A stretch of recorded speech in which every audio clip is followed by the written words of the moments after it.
Hola, el día de hoy en conmemoración de este 8 de marzo que sigue siendo importante y doloroso y que significa una continuación incluso en presente de nuestras luchas por los derechos y la igualdad entre hombres y mujeres, un fragmento de un cuarto propio de Virginia Woolf. Y antes, gracias, gracias a todas por estar, por haber estado, por luchar, por haber luchado y por seguir luchando día tras día por nuestros derechos. Un abrazo sororo. Jane Austen escondía sus manuscritos o los tapaba con un papel secante.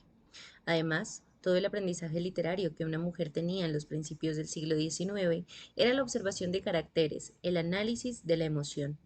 Su sensibilidad había sido educada durante siglos por las influencias de la sala común. Los sentimientos de las gentes estaban siempre ante sus ojos.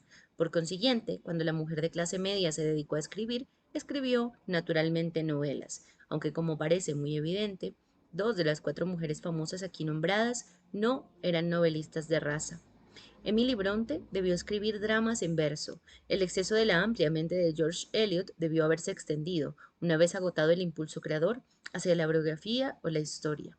Escribieron novelas, sin embargo. Es posible ir más lejos, pensé, sacando Pride and Prejudice del estante, y decir que escribieron buenas novelas. Sin vanagloria y sin molestar al sexo opuesto, una puede decir que Pride and Prejudice es un buen libro. De cualquier modo, no sería motivo de vergüenza que a una la sorprendieran escribiendo Pride and Prejudice. Pero Jane Austen se alegraba de que chirriara un gozne antes de que alguien entrara. Para Jane Austen había algo denigrante en escribirla.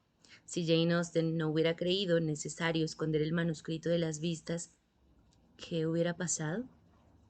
Leí una o dos páginas para ver, pero no encontré ninguna señal de que sus circunstancias hubieran perjudicado su obra en lo más mínimo. Eso quizá era el mayor milagro. He ahí, una mujer por el año 1800, escribiendo sin odio, sin sermones. Así escribía Shakespeare, pensé, leyendo Antony and Cleopatra.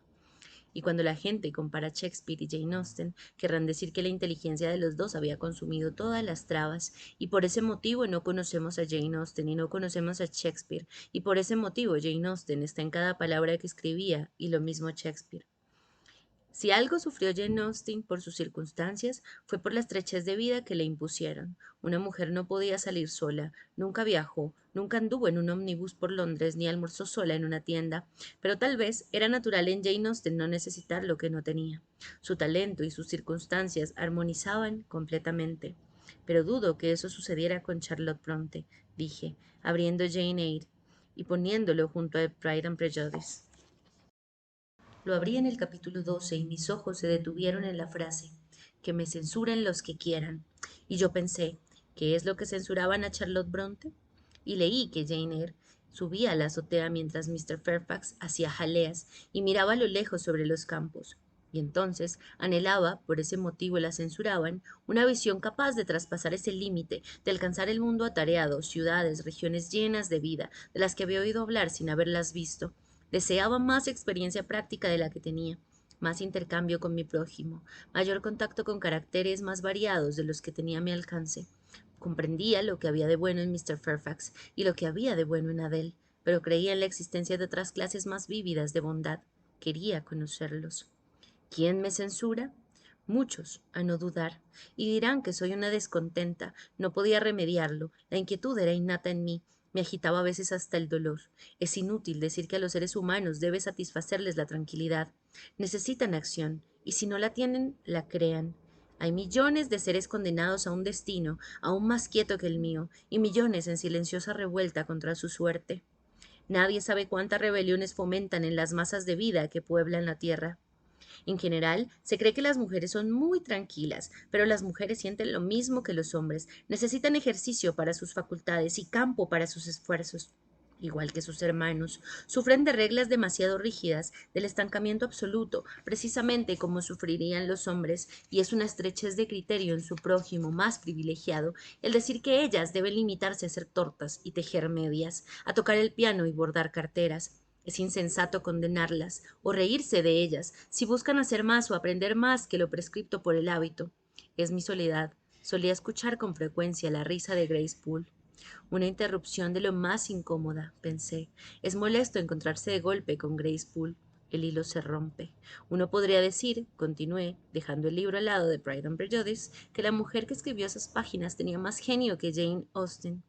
Pero si uno las vuelve a leer y nota ese sacudón, esa indignación, uno ve que ella nunca conseguirá una expresión total de su genio. Sus libros serán deformes y torcidos. Escribirá con rabia en lugar de escribir serenamente. Escribirá tontamente en lugar de escribir con sensatez. Escribirá sobre ella misma en lugar de escribir sobre sus personajes.